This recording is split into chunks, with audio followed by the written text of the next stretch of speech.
Il y a 4,57 milliards d'années, dans l'immensité silencieuse de l'espace, un vaste nuage de gaz et de poussière flotte depuis des millions d'années. Ce nuage commence à s'effondrer sur lui-même sous l'effet d'un phénomène appelé agglomération cosmique. Les particules s'attirent, se rapprochent et s'accumulent sous l'influence de la gravité. Au cœur de ce processus, une masse dense et brûlante se forme.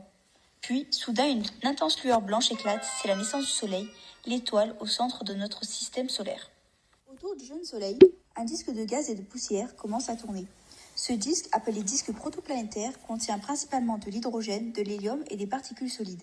Ces éléments sont les briques de la création. Petit à petit, ces particules et gaz s'agglomèrent grâce à la gravité. Les planètes, les lunes, les astéroïdes émergent de ce disque. C'est ici, dans ce vaste tourbillon de matière, que la Terre va commencer à se former. Cette dernière se forme par un processus appelé accrétion. Des milliards de particules de poussière s'assemblent, attirées les unes par les autres sous l'effet de la gravité, jusqu'à former un corps massif. Ce processus prend du temps, mais vers 4,54 milliards d'années, la Terre primitive apparaît. À ce stade, notre planète est encore un monde chaotique, en pleine construction, sans océan ni atmosphère respirable. Dans les premiers millions d'années, la Terre est soumise à un véritable bombardement.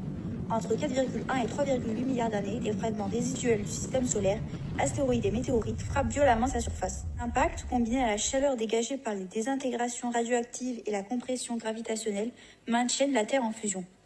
Les volcans alimentés par cette chaleur émettent des gaz dans l'atmosphère, de la vapeur d'eau, du dioxyde de carbone et du dioxyde de soufre. Cette atmosphère primitive est extrêmement toxique, composée à 85% de vapeur d'eau, à 10% de CO2 et à 5% d'azote, avec de petites quantités de monoxyde de carbone et de dioxyde de soufre. Sous cette pression énorme et des températures atteignant 1200 degrés, la vie est impossible. Et avec le temps, les choses commencent à changer.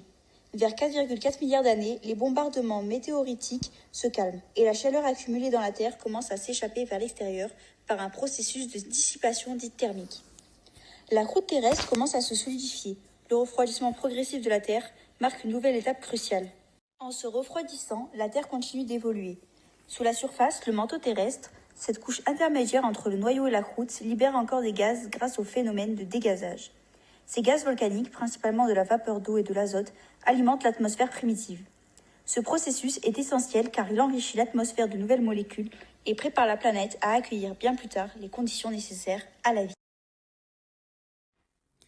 La moitié de l'eau terrestre vient des météorites appelés chondrites qui ont bombardé la Terre et l'autre moitié provient du dégazage du manteau et du refroidissement de la Terre. La vapeur d'eau de l'atmosphère se liquéfie et cette condensation entraîne un véritable déluge qui a formé les océans, aussi appelés hydrosphères. L'eau a donc une origine benthélique. Après la formation des océans, l'atmosphère primitive s'appaudrit en eau et en dioxyde de carbone du fait de la condensation de l'eau et de la dissolution du CO2 dans les océans. Il y a environ 3,5 milliards d'années, l'atmosphère se transforme et les premiers organismes photosynthétiques apparaissent. Les cyanobactéries transforment le CO2 et l'eau grâce à l'énergie lumineuse en glucose et en oxygène. 1 milliard d'années plus tard, les cyanobactéries vivant dans les océans saturent ces derniers en oxygène. Entre environ 2,45 et 2 milliards d'années, l'oxygène contenu dans les océans se libère dans l'atmosphère. Un équilibre a été atteint lorsqu'un échange s'est mis en place entre le dioxyde de carbone et l'oxygène et leur concentration dans les océans et dans l'atmosphère. La vie a vu le jour sur notre chère planète, mais nous, humains, sommes encore loin d'être créés. Les dinosaures eux-mêmes ne peuvent faire leur apparition. L'atmosphère ne le permet pas encore. L'atmosphère n'est pas encore en capacité de rejeter les rayons UV envoyés par le Soleil, ainsi ils traversent l'atmosphère. Les UV sont nocifs pour la vie et maintiennent les températures élevées à la surface de la Terre qui ne permettent pas la création de la vie. Pour l'instant, la vie réside dans l'eau, elle peut s'y développer car l'eau possède des propriétés optiques qui lui permettent d'absorber efficacement les UVB et les UVC. Il y a environ 2,4 milliards d'années, suite à l'augmentation de la quantité d'O2 dans l'atmosphère, le sauveur de la vie terrestre apparaît alors, l'ozone. L'ozone s'est donc formé lorsque les rayons UV du Soleil ont dissocié l'O2 en deux atomes distincts. Ces deux atomes se raccrochent mutuellement à une molécule d'O2 pour former l'O3, aussi appelé l'ozone.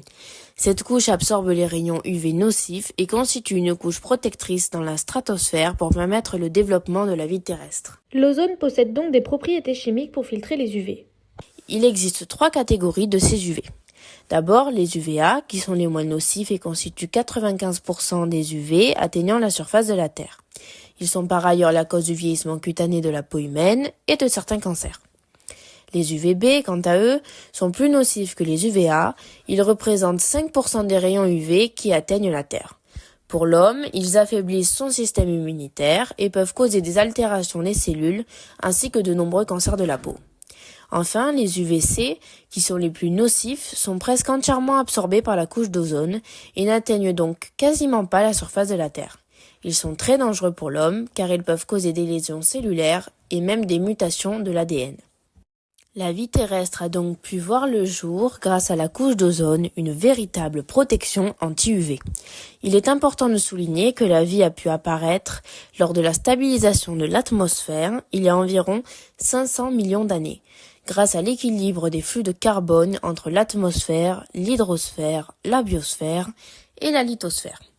Aujourd'hui, notre atmosphère est composée de diazote à hauteur de 78%, de dioxygène à hauteur de 21% et d'autres gaz tels que le dioxyde de carbone en faible quantité.